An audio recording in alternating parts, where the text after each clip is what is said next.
A rocky 4 years under President Biden have culminated in the renomination of Donald Trump, followed by the earth-shaking withdrawal of Joe Biden from the race. Donald Trump, fresh off of 34 felony convictions, only seems to trail Harris very narrowly. Can he keep his momentum going all the way through Election Day? Is the momentum even real? Kamala Harris assumed the Democratic nomination with the strong support of President Biden. She enters the general election rested and ready, riding a surge of enthusiasm and record fundraising. Hello everybody, welcome back to a video. And today I'm going to be playing the new campaign trail. The 2024 edition is finally out. And today I'm going to be testing one of the big things people said during the election to see if it was true. Would Harris have done better if she had selected Josh Shapiro? Now I'm going to try my best to run the campaign the exact way that it was ran in real life, okay? Got it? Which means if there's some dumb answers, I will be clicking on those answers. Because yeah, I mean, let's see what actually comes up.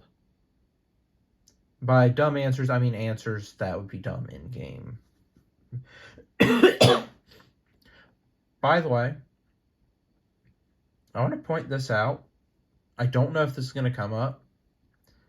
This little info blurb did not mention the assassination attempt of Donald Trump. Now, I know that was before Biden even dropped out of the race. But still, it brings up the felony convictions. Why not the fact that someone literally tried to kill him on live TV? Well, maybe that'll be a question. We'll see. Okay, so Kamala Harris, that's who we're running as. She wasn't supposed to be here. In fact, her candidacy was dreaded, cited by many as the single strongest argument for Biden's candidacy in 24.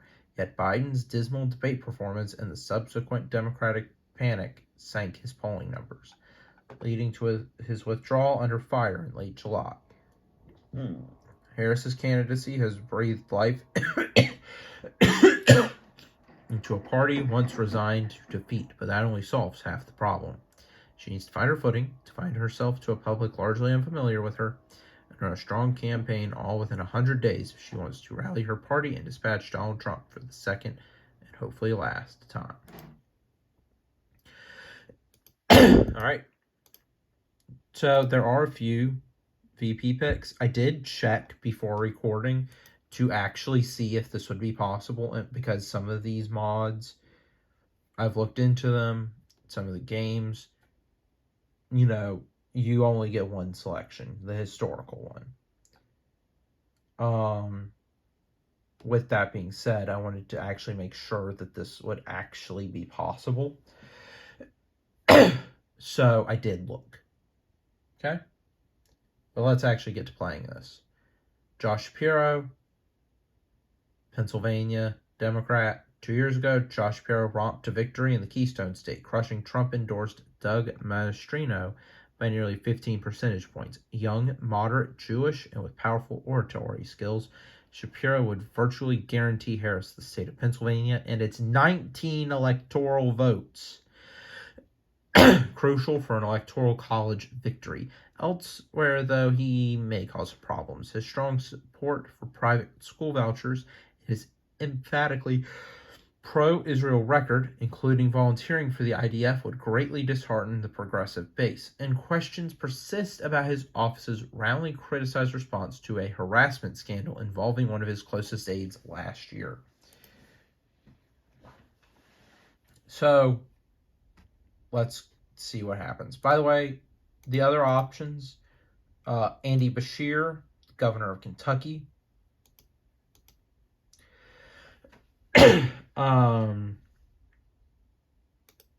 and Mark Kelly, a senator from Arizona. So we actually would have two selections. We have a strong Democrat state with Walz, two swing states with Shapiro and Kelly, and a Republican state with Bashir.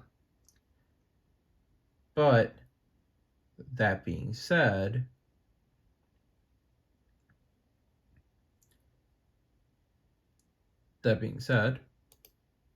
we're going with Shapiro. Within days of Biden's withdrawal, you have consolidated virtually all Democratic support and racked up enough pledged delegates to become the presumptive nominee.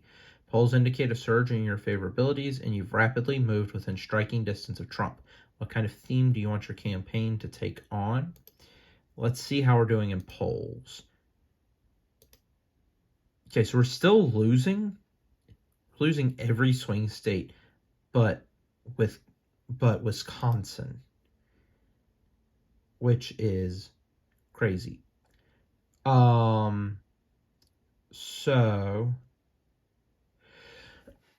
let's see. The odds that we keep the Senate are low, so let's be careful about making promises we can't keep. For now, let's focus on ramping up Democratic enthusiasm, taking the fight to Trump like we never have before. January 6th is a 400-pound gorilla in the room. Trump is an existential threat to the Republic. He fosters hate and division from the halls of our capital to the streets of Charlottesville.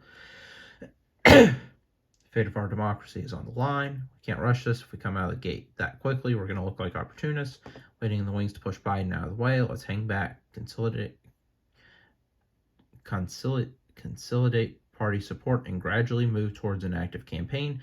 Everyone already knows what Trump stands for, but they don't know what I stand for. Let's publish a comprehensive agenda dedicated to protecting our freedoms, creating jobs, and building a fairer economy for all Americans.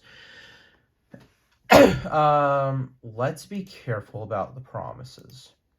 Your willingness to go for the jugular makes for a stark contrast with Biden's lofty rhetoric about democracy.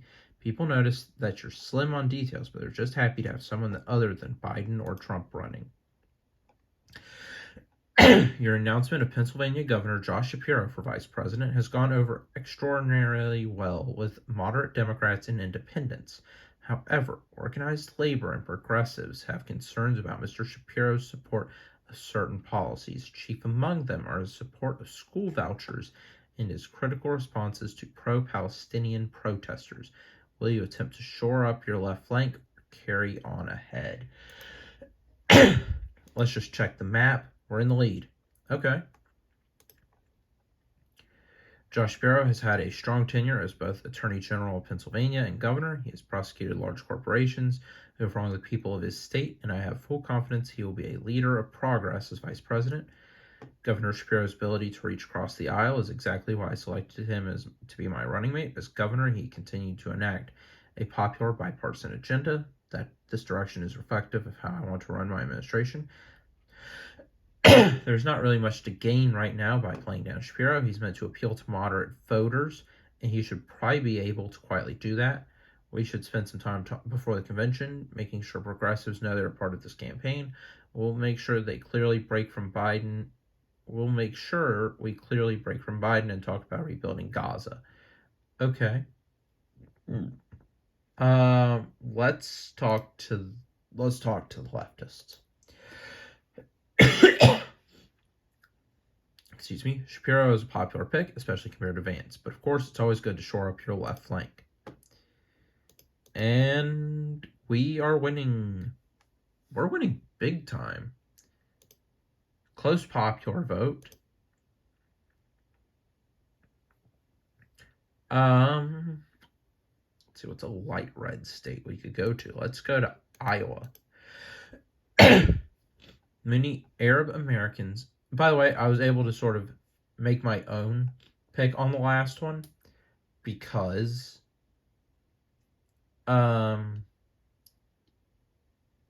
obviously Harris went with Walz. Okay. Many Arab Americans and pro-Palestine activists have expressed frustration that the ongoing DNC does not have a Palestinian American speaker scheduled, despite allowing the parent of an American held captive by Hamas to speak. Do you feel strongly about intervening and resolving this?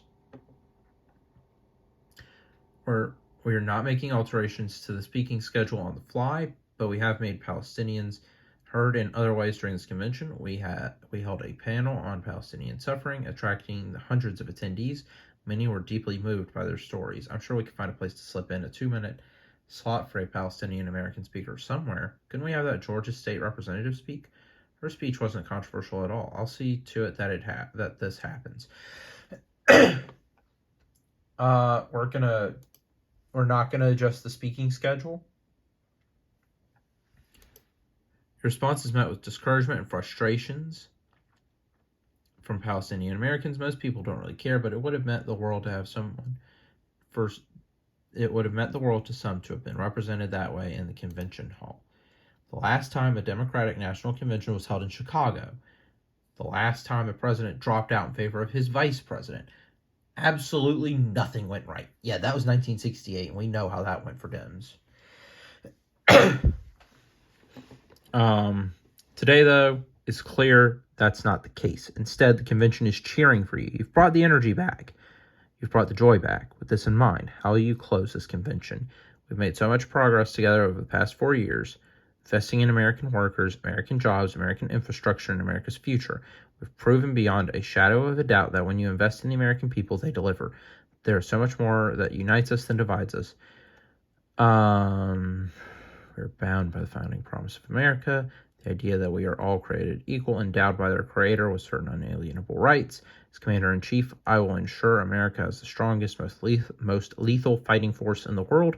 I will not hesitate to take action to defend our interests against tyrants and dictators like Kim Jong-un, who are rooting for Trump because they know how easy he is to manipulate with flattery and favors.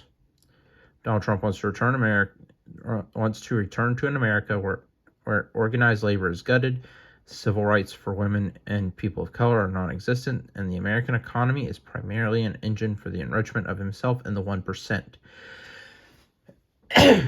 We've got one message for him. We are not going back. We're going to go with this one. There's nothing wrong with going after an easy target like Trump, but be sure to balance out your array of attacks with an equally substantive plan for America's future. Okay. We're still in the lead. We've actually gained a little bit of support, but that's probably going to go away because of the convention bump. It's something that just usually happens. See you like that.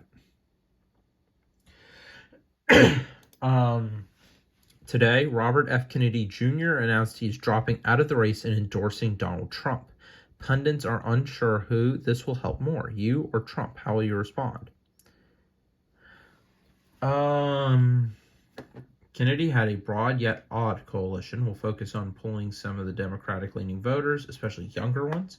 Kennedy dropping out provides us with a lane to stop bleeding with working-class voters in the Midwest. We should hone in on our commitment to comprehensive immigration security. This has the potential to help Trump, given that Kennedy endorsed him. Why focus on it at all? It's best to just ignore it.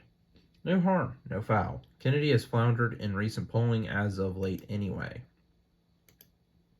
Okay. Recently, the Georgia Supreme Court struck down the state's 6-week abortion ban, ruling it violated the Georgia Constitution. Abortion has been a salient issue since the 2022 Dobbs decision overturning Roe v. Wade and has been credited with single-handedly halting Republican momentum in 2022. How do you plan to approach abortion rights as you campaign? Of course, if the Republicans didn't kick the hornet's nest with this attack on women, we'd probably have Dr. Oz in the Senate right now. We're going to be emphasizing a woman's right to choose very much during this campaign. The rights of all women all over America are under attack. Trump and his GOP cronies pass a national abortion ban. If elected, I would pass a federal law codifying Roe, protecting the right to choose for all Americans. With the Republican Senate as the likeliest outcome, we should focus on how states can take action on this issue too. We should absolutely fund local referendums to show we are focused. We absolutely support the right to choose, but it's a pretty touchy issue. We should probably stay focused on the issues of 2024, the economy, trade, and strength abroad, instead of reigniting the issues of 2022. Those should be the main focus. I'm going to go for this one. Good thinking. Abortion is an important issue to talk about, and it's one where Democrats enjoy a lopsided advantage, as Trump's stance on the issue is out of step with the nation at large. And we're winning it's pretty much tied in the popular vote, but we're losing electorally. So let's go to Pennsylvania. Initially coined by your own running mate, the claim that Republicans are weird has become a favorite line for Democratic surrogates on the campaign trail. Is this something you want to incorporate at all into your rhetoric? Definitely. I mean, you've got Vance and what he said about childless cat ladies. That was bizarre. And they're talking about other things. I think we can lean into it a little bit. There's still a lot of decent, reasonable people in the GOP. They're afraid to speak up because they know they'll be shouted out by the sycophants and lunatics. We have to talk to them. You have a home in my campaign and my administration. We have to talk about jobs, inflation, and wage growth, kitchen table economic issues that matter to them. Trump and Vance speak for themselves. All we need to do is present a solid alternative. This incident seems to be another story of Vance's weakness as a running mate. It's not a bad idea. Just be sure to even out your punches with substantive policy proposals. Although you have a platform you ran on in 2020, your nomination presents you with a unique opportunity to hedge some of these proposals or double down on them. What will you do in this regard? There were plenty of things I said during that campaign. Why bother bringing them up as a topic? Besides, we do need the support of progressives here, especially when still on the fence. We'll drop some of the less popular stances, such as thinking about abolishing ICE, the elimination of private insurers, the fracking ban. Otherwise, we'll stay silent. We should do a full reset, put out a new platform, and if asked, make it clear that our platform from the previous campaign represents past views on the issues of the day. Why bring them up? Trump and his allies will use some of these claims and clips, but they were likely going to do that in any case. Okay? All right. We're winning all swing states. Earlier this year, negotiations for the bipartisan Slema-Langford immigration bill collapsed after Donald Trump loudly and publicly opposed it. Since then, the border issue has only grown in salience. Where do you stand on this issue? It's important to have order at our southern border, but we must also remember that no human is illegal. We must bring justice, dignity, and fairness to documented and undocumented immigrants through comprehensive immigration reform. We had a bipartisan deal that would have secured our border. Donald Trump sank that bill because he wanted to be able to run on border security as a political issue. I promise to you that when I'm elected, I will bring that bill back and sign into law as Attorney General of a border state. I took the attack to international cartels, trafficking drugs and people into this country illegally. I know what it's like to walk the walk, keep Americans safe. All Donald Trump knows how to do is play politics. The modern-day Republican Party is so much of a cult. They killed a border bill supported by some of the most conservative Republicans in Congress because Donald Trump instructed them to do so. They scorn dissent and free thought. We embrace it. We're going to go for this first answer. This may have been mainstream 10 years ago, but right now it places you solidly on the liberal end of the immigration debate. Okay, how are we doing so far? We're doing good. We basically just need to stay away from major gaffes. The two campaigns have reached an impasse regarding the upcoming presidential debate. You have insisted on leaving the microphones on the entire night, while Trump wants to keep all the current rules, including turning a candidate's microphone off when it is not their turn to speak. With the debate around the corner, will you cave or stand by your demands? Donald Trump thinks he can get his way by threatening to sit out the debate altogether if the rules aren't the same as his own specifications. We're calling his bluff. Either the microphones will be left on or we're not attending. Donald Trump started to skip the debate. If we do not accede to his demands, we would have preferred to leave the microphone on the entire time, but we have agreed to attend nonetheless. And then it's more options, so we are going to go with this one. Trump seized the moment and hammered you relentlessly for some of your previous positions, accusing you of flip-flopping. You were able to get in a few good attacks towards the end, but overall you underperformed expectations. The debate didn't really do much. It's time for another series of rallies with Biden out of the race. There's an aura of joy and excitement within the Democratic Party. Some feel as if the map has expanded. Where would you like to head today? All right. With immigration as an issue, Trump seems to be eyeing up the Southwest, like Arizona and Nevada. We must focus on securing these states. We can absolutely expand upon the South. Defend Georgia is a first, but polling in North Carolina looks good for us. Let's hit Atlanta before stopping by the Research Triangle in North Carolina. Just as Pennsylvania founded our democracy almost 250 years ago, the state will be crucial to preserving it. We're going to swing around the state. It's ambitious, but with enough attention, we could definitely whittle down the margin in Texas. Let's head over to the Lone Star State. Perhaps a miracle could happen. Our numbers are definitely the closest in the South. Moving both Georgia and North Carolina would put you in a good position to win, even if you fall behind in parts of the Rust Belt or the Southwest. Israel just invaded southern Lebanon, a major escalation of the Israel-Hezbollah conflict, and itself an offshoot of the war in Gaza. Iran immediately retaliated by firing a volley of missiles into Israel, and the White House is quietly supportive of Israel's actions. Where do you stand? I absolutely, unequivocally oppose this invasion. My number one foreign policy goal as president will be to bring peace to the Middle East via a negotiated end to the war that respects the dignity and security of Israelis and Arabs alike. This is a promise I stand by 100%. You know, we've got to reach a ceasefire. We've got to de-escalate, period. But at the same time, Israel is a valuable ally of the United States, and we will always affirm their right to exist in peace. Any understanding between Israel and its enemies must be reached within that framework. If Hezbollah wanted peace in the Middle East, maybe they shouldn't have launched a rocket attack on Israel the day after the October 7 massacre by Hamas. We must always strive for peace, but peace is only possible when it is made clear that provoking war comes with consequence. Now we're going for the second answer. We're walking the same tightrope most Democrats do in handling the war. It's hard to miss the quiet urgency in your voice when you stress the need for peace. Much of the activist left is frustrated by your refusal to break more clearly from the Biden administration. Okay. Arizona is tied. Let's go to Arizona. As September becomes October, the nation is looking straight down the barrel of a multitude of crises. Dock workers are preparing to strike all along the East Coast. A massive hurricane is hours from landfall in Florida, and the Middle East teeters on the brink of regional war. Will Josh Shapiro attend the vice presidential debate against J.D. Vance? Like Donald Trump, we don't dodge debates. You can count on Josh Shapiro to show up and lay out the agenda for America's future. J.D. Vance has said he would have blocked the certification of the 2020 election if he were in the position of Mike Pence. He's a dangerous extremist, and a debate would only give him a bigger stage from which to espouse his radical ideas. We're going to go for this one.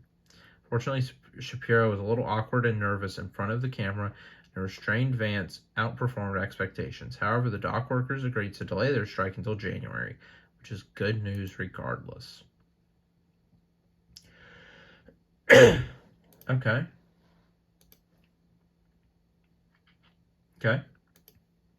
Recently, prominent Republicans, including Trump, Vance, and Senator Ted Cruz, have begun to promote discredited rumors that Haitian immigrants in Springfield, Ohio, have been abducting and eating the pet cats and dogs of native residents. Is there anything you need to say about these bizarre claims? Let me make myself very clear. This rhetoric is racist fear-mongering. It is wrong. It plays into the worst fears and impulses of Americans. And if Donald Trump thinks he can win the White House by going down that road, we have one thing to say to him: he's dead wrong. These claims come from the darkest corners of right-wing media circles, and that is exactly where they belong. Trump spends his time peddling nativist outrage bait. I'm talking about issues that actually matter to the American people. Maybe I'll mention it one or two times in passing when calling out some of the crazier things Trump said, but I really want to avoid giving this racist bile the light of day.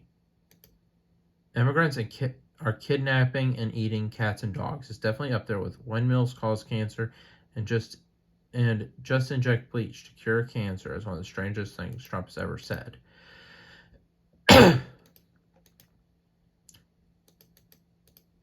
Okay, it's close. We just don't need a big gaffe. No daylight, kid. Joe doesn't have to elaborate for you to understand exactly what he means. It's supposed to be a pre-debate pep talk, but it comes off as a threat more than anything else, and Biden world is backing him up. You have to make a decision. It might be the defining decision of your campaign. Voters are angry. We need to break with him. It's a matter of political survival, and if we run on more of the same in this climate, we're as good as dead. It's not about Joe as much as it's about his people. We've received so much help from them getting this thing off the ground. We can't afford to lose them now. I stood by Joe since the very beginning. I'm proud to stand with him today. Yeah, I mean, obviously there were disagreements between Biden and Harris staffers. So Biden is angry, and you can tell those people are giving you the cold shoulder. The impact of your break with Biden in internal polls and focus groups, though, is staggering and almost uniformly positive. Okay. That's a good lead. That's a good lead. You're making a guest appearance on ABC News The View when co-host Sunny Hoskin asks if you would have done anything differently than President Biden over the past 4 years. What's your answer?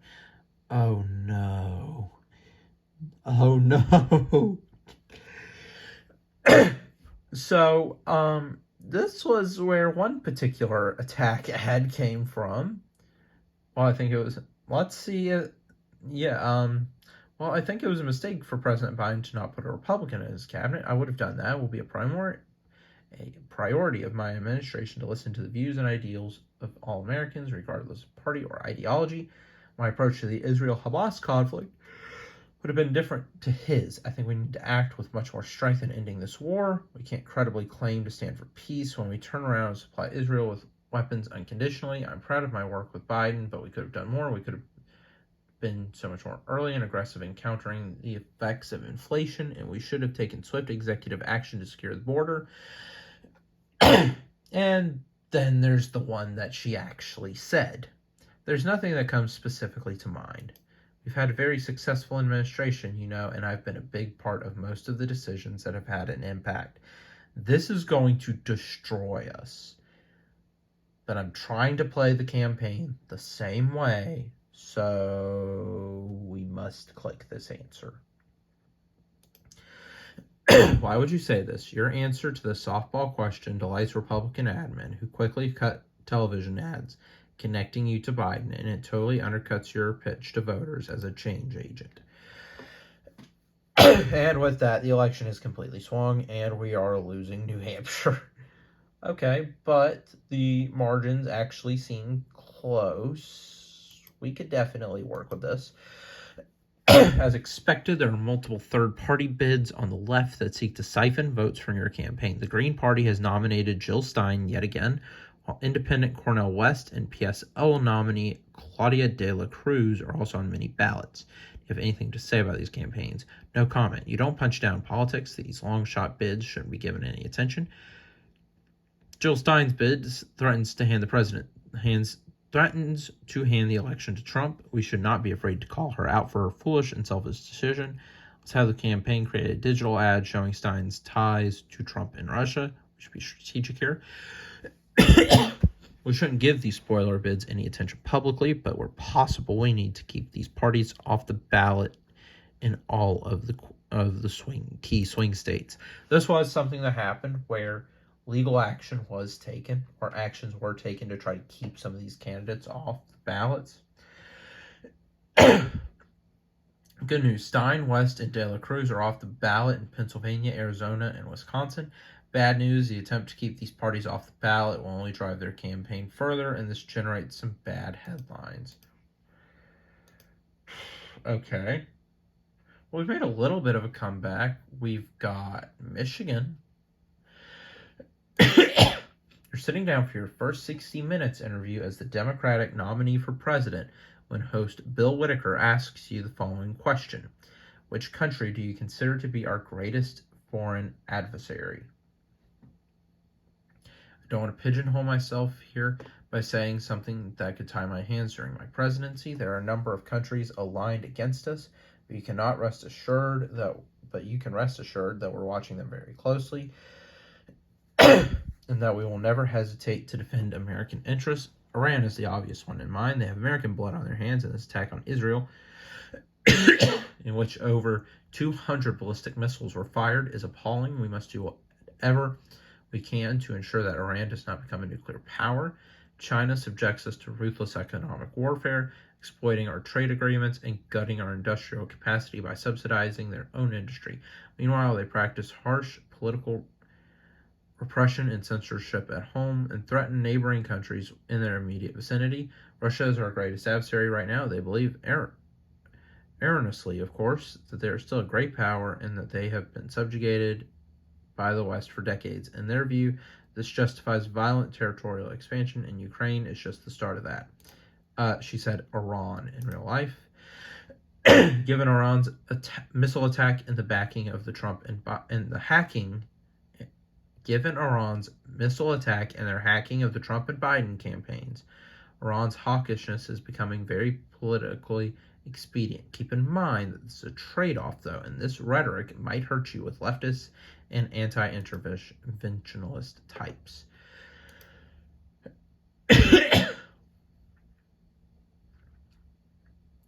Let's go back to Pennsylvania because that one's still in the margin of victory. During your 2020 presidential campaign, you established yourself as a strong supporter of Bernie Sanders' Medicare for All health care plan, which would establish a single-payer national health insurance system. Where do you stand on health care now? Americans need a true path forward, not a continuation of the status quo. I was proud to help lead the charge for Medicare for All during the 2020 contest, and I'm proud to do it again today. I have a plan to strengthen the Affordable Care Act, protect tax credit for health care premiums, and cancel medical debt for millions of Americans. When Donald Trump was president, he tried to strip 20 million Americans of their health coverage right before a once-in-a-lifetime pandemic. I support a public option that competes alongside private insurance providers. Anyone who prefers their current coverage can keep it. There should be an affordable, publicly ran competitor for those who don't. I have a plan. Donald Trump, meanwhile, has concepts of a plan. I remember hearing the concepts of a plan line during the debate.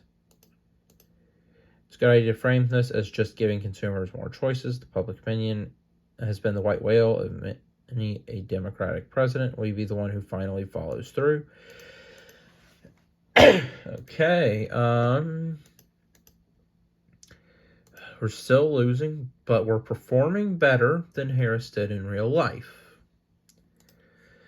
For as long as people remember, tariffs have been a staple of Donald Trump's economic policy. Now, though, he's called for the larger and larger tariff rates, even suggesting a 1,000% tariff rate as part of his boldly protectionist platform. How will you talk about these plans, and do you think tariffs are good for the economy? It's one thing if you want tariffs on countries that don't play by the rules or on a case-by-case basis to protect American workers. The average tariff rate is 2%. Could you imagine what a rate of 1,000%, let alone 200% would do to our economy? We should generally avoid talk of our own tariff plan, but use these claims to show how outrageous and ridiculous Trump is. If he thinks he can actually pass a 1,000% tariff, he is crazy and weird. Ever heard of Herbert Hoover? His steep tariffs worsened the Great Depression. Because the simple fact is, steep tariffs stifle the economy. Trump's tariff tax would be a shame for our economy. Instead of supporting working families, it would punish consumers with large price hikes to account for such wage changes. We're going to go with this one. Tariffs remain fairly popular in the country, but this is probably the best way to angle such opposition. After all, you can't just let Trump run around controlling the narrative on this topic.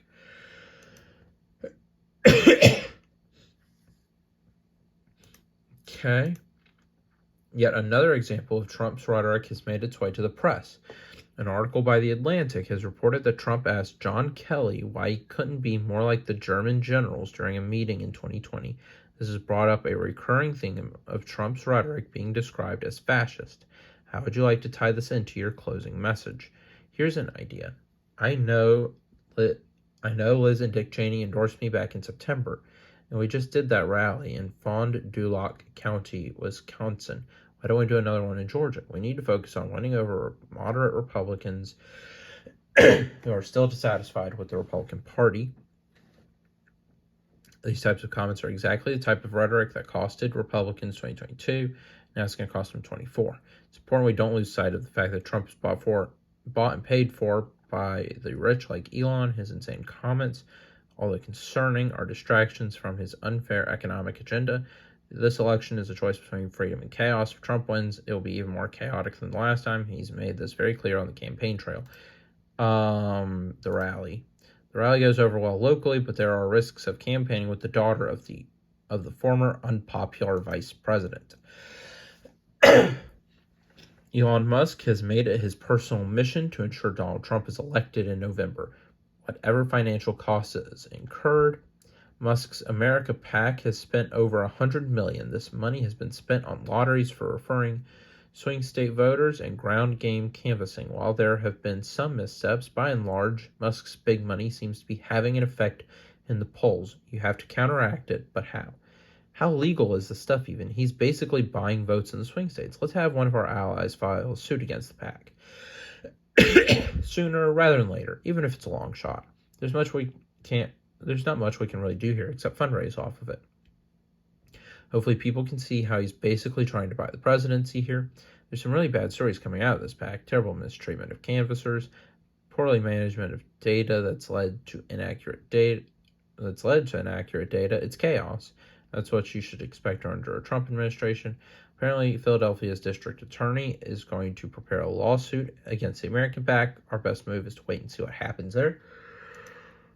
A few lawsuits are filed in Michigan and Arizona. One of the judges grants an order halting virtually all operations of the American PAC. Some of the damage is still done, but stopping the bleeding quickly is a good idea.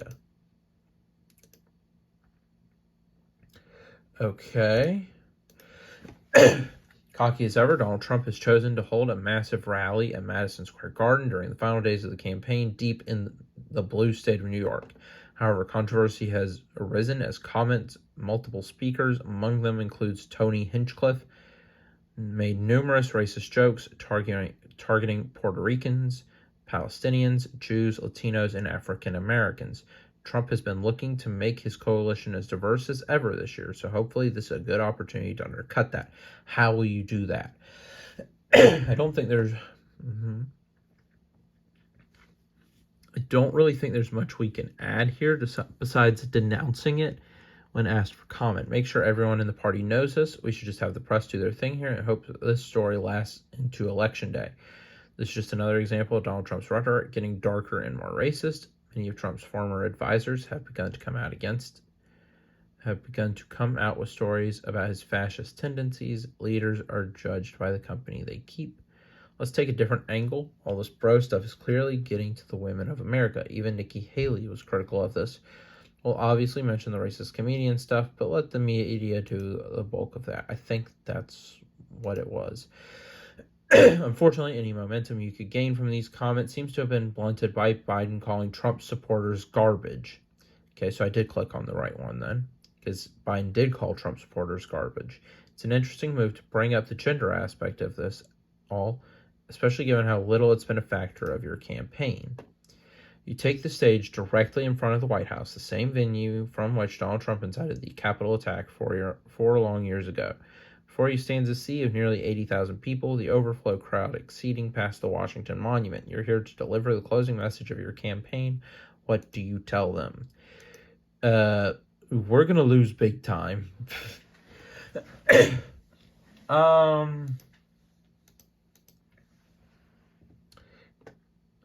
Tonight I'm here to warn you about what would come with the election of Donald Trump. He's promised to use the military to deport 20 million people, tearing families apart and destroying our economy. He's promised to use the military against American citizens, calling them the one enemy within.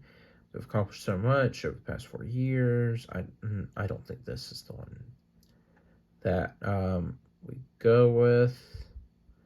Patriots at Normandy, Selma, Seneca Falls, and Stonewall did not sacrifice only to see us cede our freedoms and submit to the will of another petty tyrant. The United States is the greatest idea humanity ever devised. In 7 days, let us turn the page and start writing the next great chapter of the most extraordinary story ever told. Um,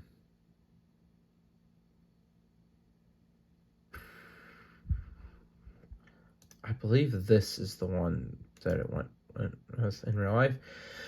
This line isn't terrible, but it's a dour note to end your campaign on. Whatever happened to the politics of joy?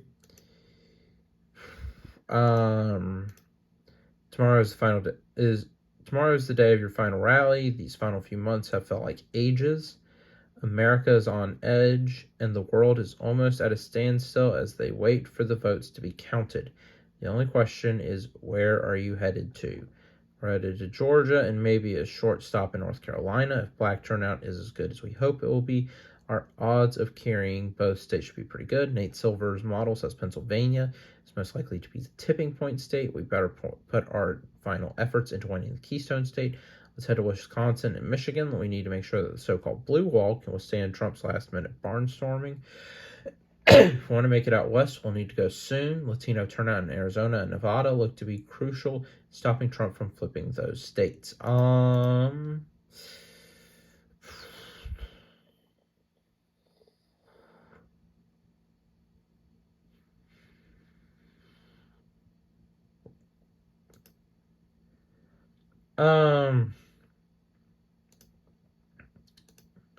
Wisconsin and Michigan seem to be your best swing states, but Clinton said the exact same thing, so it never hurts to be safe. The next day, you return to your alma mater,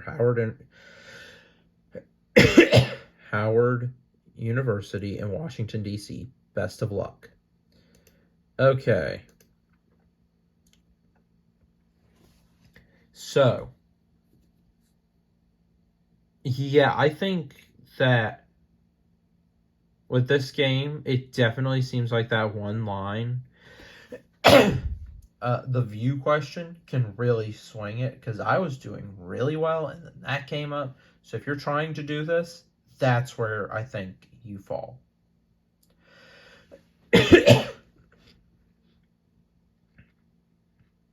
But I wanted to run the campaign in real life, but seeing if picking Shapiro would have flipped the election. So we'll see. But I mean, yeah, I mean, yeah, we lost. Sorry, you've lost the election. This time, click OK to view the rest of the returns or skip straight to the final results. We hope you have a nice concession speech prepared. Go to final results. Sorry, you have lost the 2024 election.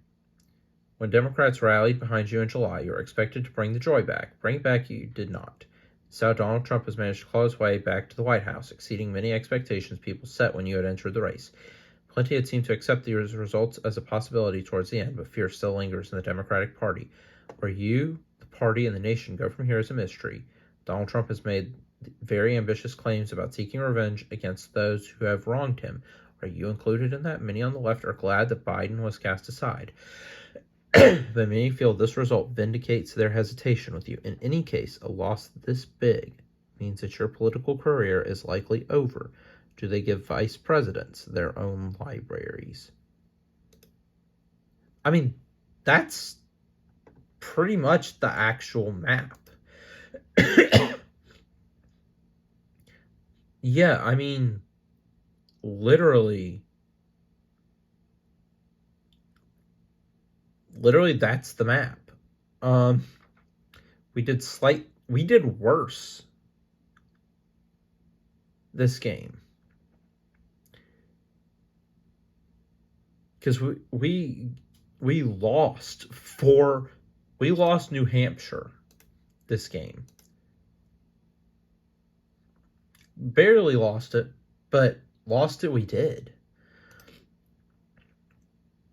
And to be honest, when I saw that question about the view, I mean, I kind of knew from there that was going to hurt us, but I didn't realize that we wouldn't be able to win.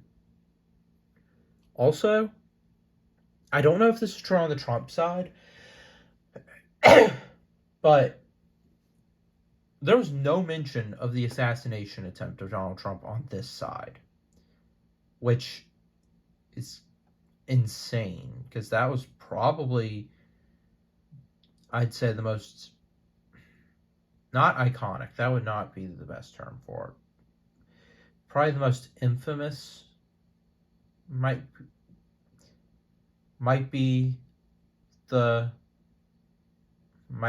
term that could be used. Most shocking, right? The attempted assassination of Donald Trump was the most shocking event of the cycle, and it doesn't get brought up at once at any point in this particular part. But if you guys want, I'm actually wondering if you guys would be interested in me doing a similar video, but on the Trump side of this, with a different running mate. Let me know if you guys would be interested in that kind of video. If you're not, then leave suggestions. I have one coming up. But quickly, April 1st marks the 2-year anniversary of this channel, and I have a pretty big video in mind, one that I've gotten a few requests to do to celebrate 2 years of the channel. What is it? You'll have to see. You'll have to wait. But that is it for this video. On screen right now will be links to more new campaign trail content. That's it for this video. Like and subscribe. I will see you in the next one. Bye.